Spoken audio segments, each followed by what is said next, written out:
ازاي اقدر اساعد نفسي؟ فريدة، بما ان احنا يعني ساعات كتير الناس بتواجه ويتنج ليستس لحد ما يلاقوا ميعاد مع اتكلمناش احنا على الويتنج معالج اهي جت لحد ما الاقي ميعاد مع معالج انا حابه. ازاي اقدر اساعد نفسي؟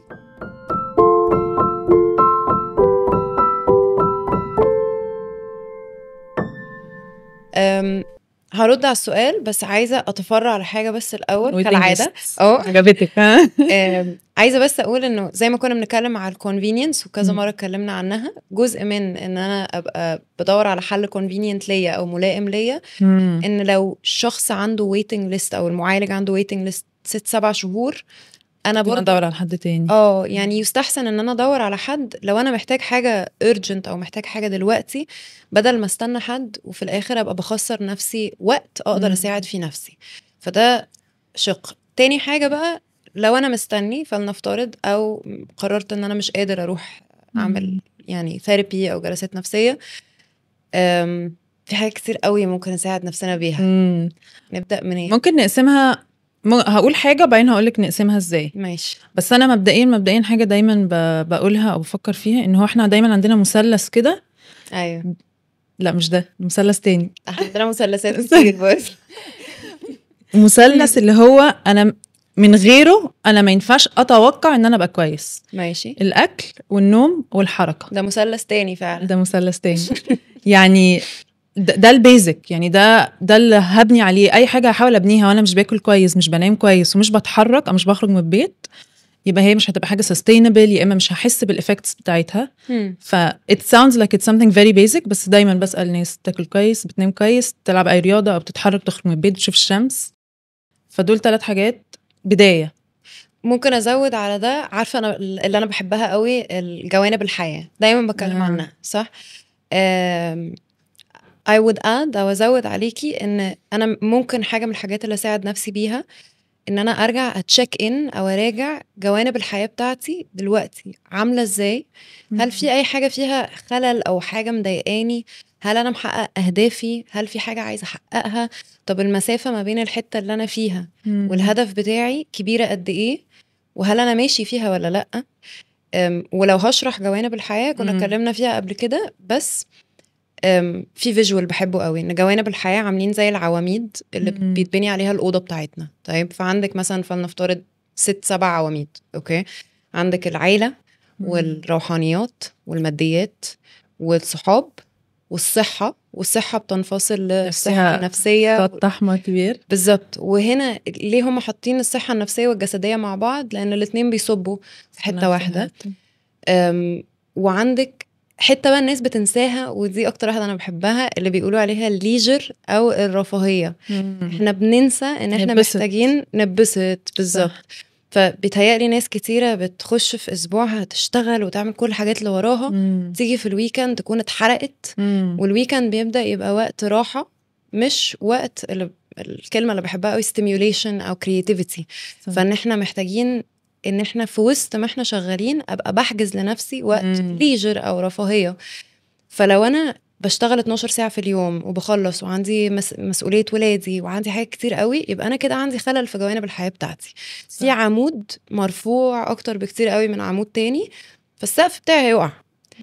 وفي ناس ثانيه بالظبط مايل كده، وفي ناس ثانيه بتبني حياتهم على عمودين. فمثلا شغلي وولادي، مفيش سوشيال لايف، مفيش روحانيات، مفيش اي حاجه تانية. فلنفترض ان انا واحده وقعت بالظبط، استقلت، حصل مشكله في الشغل، بتحس ان حياتك كلها بتنهار. فحاجه مهمه قوي ان انا ابقى دايما بتشك عواميدي عامله ازاي، وهل هم قد بعض ولا لا، وهل انا مبسوط بيهم ولا لا، وممكن احقق ايه فيهم. صح. عارفه في جمله مامتي قالتها لي، طبعا ما كنتش متخيله ان في يوم من الايام هستخدم الجمله دي، بس كانت دايما بتقول لي انه التجارب الايجابيه في الحياه زي ما قلتي، الحاجات الفن او كده، تبقى عامله زي المخدات، عشان يوم ما تقعي الوقعه تبقى اهون. صح. حلوه. حاجه تانية برضو ممكن نتشكن معاها المشاعر. يعني انا بحس ان قبل ما اساعد نفسي، دي جمله اتعلمتها اكشلي في كورس الايموشنلي فوكس ثيرابي، وهو مدرسه علاجيه كده كنت حكيت لك عنها. وكان اول حاجه بيشرحوها لنا ان انت محتاج تستعمل مشاعرك كجايد بوست. جايد بوست اللي هو ايه، عارفه لما تبقي على الكوبري وتلاقي مكتوب الزمالك يمين وتدقي شمال، فده اللي هو الجايد بوست. فانا محتاجه ان انا استعمل الايموشنز كانها حاجه بتوجهني انا محتاجه اعمل ايه، مش ان الايموشنز او المشاعر دي عبء، قد ما هي زي اللوكيشن بتاع GPS بيوديني في طريق معين. فلو انا عايزه استعمل الايموشنز دي بالطريقه دي لازم افهمها، ولازم عشان افهمها اقعد استوعبها واشوف هو ايه اللي طالع اصلا.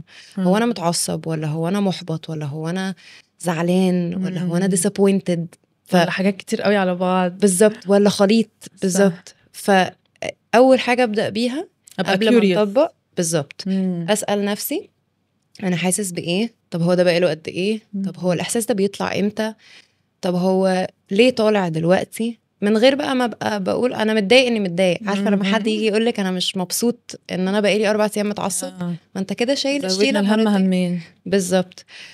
صحابي يعني بحس لما يبقى حواليكي صحاب قريبين منك بيبقوا برضه زي المرايه، فانا يمكن انا لو مش عارفه انا حاسه ايه اسال، ممكن اجي مثلا اكلمك واقولك اللي حصل ونتكلم فيها بالزبط. فبقى عارفه من خلالك انا ممكن اكون حاسه بايه بالظبط. فنبدا بان احنا نفهم وبعدين نطبق.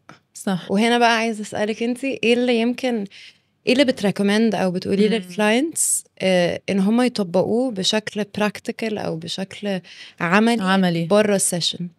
تكمله على انت بتقوليه، يعني زي ما قلنا اللي هو ابقى كيوريوس واسال نفسي انا حاسس ايه كل ده، او مع صديق. one of the things اللي انا اصلا قعدت سنين من حياتي بعملها ان انا اجورنال. يعني ايوه بتحبي جورنال؟ ان انا اكتب لاسباب كتير. اولا لما بقول حاجه بصوت عالي استيعابي ليها بيبقى مختلف، فان انا اكتب الحاجه غير ان انا اكون محوشها في دماغي. يعني اي حاجه بنحوشها في دماغنا بتبقى عبء، صح، زي ما قلتي امبارح بتعمل دوشه، صح. ولما اكتب ساعات ده برضو يعني مهما كان سرعه كتابتي هي ديفينتلي هتبقى ابطا من سرعه تفكيري، صح. فساعات بحس ان انا لما بكتب ده بيبطئ تفكيري شويه فبيهديني. وبرضو ممكن الكتابه تكون بتديني باور شويه اوفر افكاري، ان انا احس انه انا متحكمه في افكاري انا بكتب الفكره، صح، تخليكي تشوفيها من برسبكتيف تاني. هي دي. في حد مره كان عارفه في المستشفى كنت بتتدربي في الاول، ففي اخصائيه كنت بتدرب معاها وهي اللي علمتني الجمله دي، قالت لي الكتابه بتخلق مسافه ما بينك وما بين افكارك، صح. فهي بتخليكي عارفه تشوفي افكارك من بعيد، فغصب عنك زي لما بتحكي قصه وتقولي ايه ده انا افورت قوي، ايوه في نص الجمله كده بتسكتي تقولي ايه ده ايه ده بالظبط. أيوة. فالكتابه بتعرف تديكي المساحه دي على عكس ان هي عماله بتشتغل في دماغك. صح. طب لو هسألك على الجورنالينج، ايه كذا حاجه ممكن تبقي بتكتبي عنها؟ يعني هل بتجورنال حاجات ايجابيه، عشان مثلا في ناس اللي بتجورنال الحاجات اللي هم ممتنين ليها فبيبقى زي كأني بعرف اشوف الحاجات البوزيتيف او الحاجات الايجابيه، ولا بتكتبي ايه بقى حاجات متعصبه منها او حد مش طايقاه؟ متعصبه في اغلب الوقت الصراحه بكتب لما اكون حاسه احساس مش لذيذ او احساس كبير او احساس معطلني، يعني حاسه ان انا محتاجه اجيت اوت اوف ذا واي عشان اكمل يومي. غالبا دي الاوقات اللي انا بروح اكتب فيها. بس اللي انت قلتيه حلو قوي ان انا برضو اكتب الحاجات اللي انا ممتن، يعني مش عارفه ممتن ليها ممتن عليها، الاثنين ممتن ليها. وحاجه اتعلمتها اكشلي من المشرف بتاعي انه طول ما الحاجه اللي بفكر فيها ان انا ابقى grateful for detailed اكتر، يعني افكر في التفاصيل قوي، صح، هي دي اللي فعلا هتفرق. او صح. يعني في حاجات بيزكس او يعني موجوده كل يوم، انا ممكن كل يوم اقول انا مبسوطه على صحتي، بس لو انا ركزت قوي لا انا مبسوطه مثلا ان انا النهارده رجلي ما وجعتني لما رحت اشتري حاجه اللي بحبها من السوبر ماركت، يعني حاجه صح. تفاصيل قوي، صح، لان دي اللي بتتغير يوم بيوم. صح.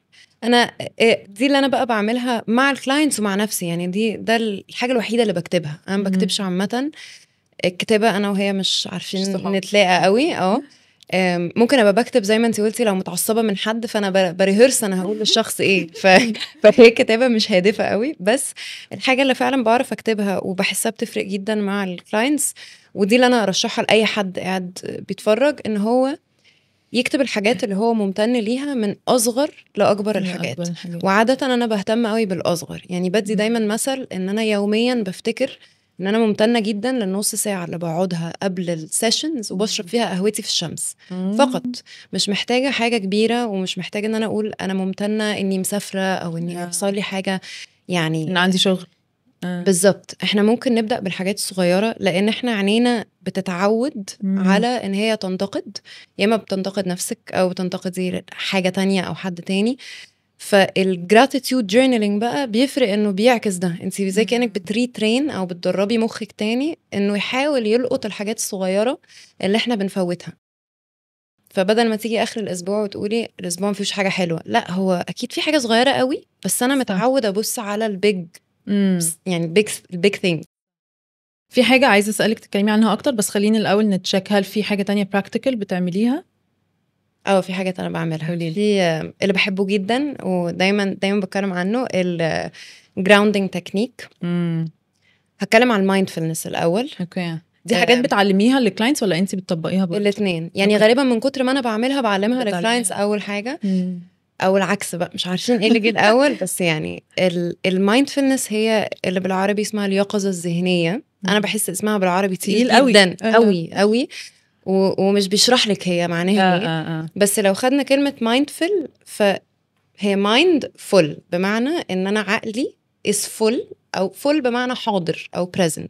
فان انا ابقى mindful عكسها اني ابقى mindless، ان انا عقلي مش موجود او مش حاضر معانا. اوكي. حصل لي كده الصبح. ممكن اديكي مثال؟ لا غير ده، انا طبعا انا طلعت حاجه من الفريزر وبعدين رجعت وقفت قدام التلاجة واتعصبت عشان مين اخدها، وبعدين قلت لنفسي ايه ده، انا مايندلس قوي النهارده. بالظبط. ما هي بتبقى الاوتو بايلوت. عارفه لما مثلا انزل اجيلك من الشيخ زايد لمصر الجديده وانا مش عارفه انا وصلت ازاي، انا دماغي ما كانتش موجوده اصلا. خدتي دائري ولا خدتي؟ بالظبط. فهو ده ان احنا على الاوتو بايلوت ده. وده بيحصل لما بيكون جسمي هنا ومخي في حته تانية.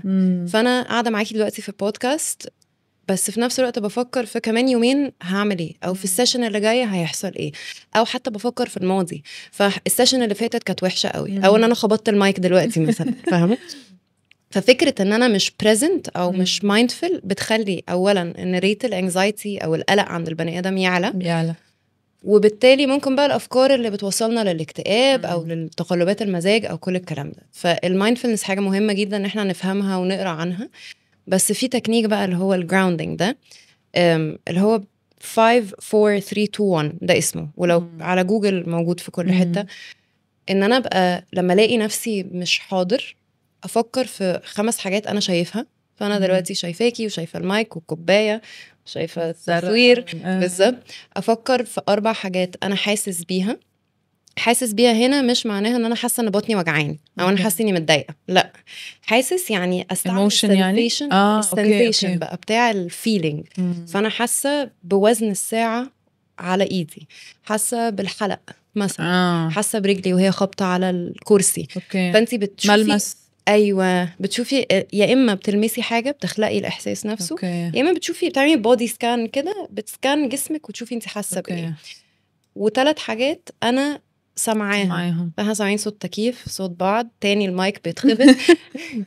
وحاجتين انا شماهم، دي بتبقى صعبة قوي. فلو فكرتي فيها دلوقتي، شم حاجة بالظبط، ممكن اشم المية. ممكن بالظبط. عادة لو انا بقى مش حاسة بحاجة ممكن اخلق السنسيشن عشان اخلي نفسي اركز في اللي بيحصل حالا. فانتي مش شم حاجة، عملتي حركة ذكية، شميتي المية او تشمي التوب بتاعتك. واخر حاجه بتبقى حاجه انا ضايقاها، فانا ايه اللي انا حاسه بيه في بقي؟ فانتي غالبا طعم الميه، صح؟ انا القهوه اللي شربتها والسكر اللي ما بيروحش منها. فعاده لما بنعمل ده بنبقى very very present. ترجعي هنا بالظبط. انت شغلتي جسمك كله دلوقتي انه يحس باللي بيحصل حالا.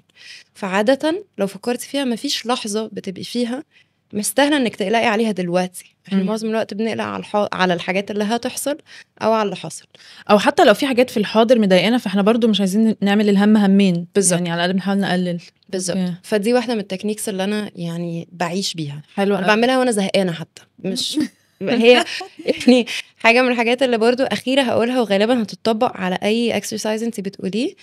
consistency. كنت لسه هقول لك هي دي الحاجه انا كنت هسالك عنها عشان انت دايما بتتكلمي عنها. بالظبط. فانا لو انا مش متعود على 5 4 3 2 1 عشان لما بديه لحد جديد يرجع يقول لي ما فرقش، هو مش هيفرق دلوقتي، انا مش متوقعه انه يفرق دلوقتي.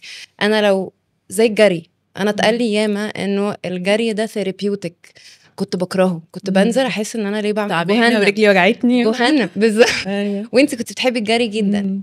جربته وكنت بحس ان انا عايزه يعني مش قادره. بس لما قعدت اجرب اواظب على الجري فهمت هو ليه ثيرابيوتيك. هو انت بعد شويه بيبدا يبقى اوتوماتيك، فانا مش تعبانه ومش بيبقى اسهل، فبتعرفي تستفيدي اكشلي منه. بالظبط. فالجراوندنج زيها زي الجري وزيها زي اي حاجه متعود عليها. صح. طب انت بقى كفريده حته حياتك كده اليوميه تعملي ايه عشان تحسي انك احسن، عشان تهدي، عشان تاخدي مساحه بينك وبين مشاعرك؟ بدات اتعلم منك والعب رياضه، وتاني في الاول كنت بكرهها، شاطر، كانت صعبه والحمد لله بقت حاجه من الحاجات اللي أيوة. بتفرق قوي. يعني بحس بالريليس. الاول كنت بعملها بهدف، دلوقتي انا بحس ان انا متضايقه لو ما لعبتش رياضه. ولكن دي صعبه برضو، مش دايما بتعرفي تلحقي او ساعات ما بتبقيش قادره او كده. اللي بعملها بانتظام اللي هو الايموشنال تشيكن، ودي فيها الايموشنال ويل بقى، دي اللي انا بحبها جدا. بالظبط. الفيلينجز ويل بقى لقيت لها اب تقدري ان انت تستمري عليها، وهي الفيلينجز ويل برضو عشان اشرحها بسرعه على جوجل برضو. جو هيد، موجوده على جوجل. هي بتقسم المشاعر كلها ل3 طبقات، وبتقدر ان انت تفصص مشاعرك عامله ازاي. فبتبدا بالبرايمري ايموشنز اللي هو انا متضايق، انا زعلان، انا خايف، بعدين تبدا تتوسع الى I'm disappointed او I feel مثلا حاجه تفصيليه اكتر، حاجة يعني تفصيليه وبتشرح بالظبط. فالفيلينجز ويل بقى لقيت لها اب اسمها How We Feel. هو حد من الاخصائيين اللي بشتغل معاهم رشحها لي. الاب دي حلوه جدا، هتدخلي عليها بتساعدك ان انت تجورنال اولا، فتقدري تكتبي انت حاسه بايه، وتقدري تنقي لو انت مش عارفه المشاعر بتاعتك، فهو بيسالك انت سهلها عليكي بالظبط، وبيديكي ريمايندرز، وفي اخر الشهر يرجع يقولك بصي دي كل المشاعر اللي انت حسيتي بيها، فاقدر اشوف طب انا محبطه ليه الشهر ده. بتشوفي نمط بالظبط. ولو انا في ثيرابي يعني انا بطلب من كلاينتس بتوعي يشتغلوا على الاب دي ويجيبوا لي اخر الشهر نعمل الريبورت بقى مع بعض. وريني بقى. فنشوف الالوان، في ازرق اكتر فاحنا مايلين للحزن، في احمر. حلوه جدا بجد. نسينا نقول حاجه احنا بنعملها.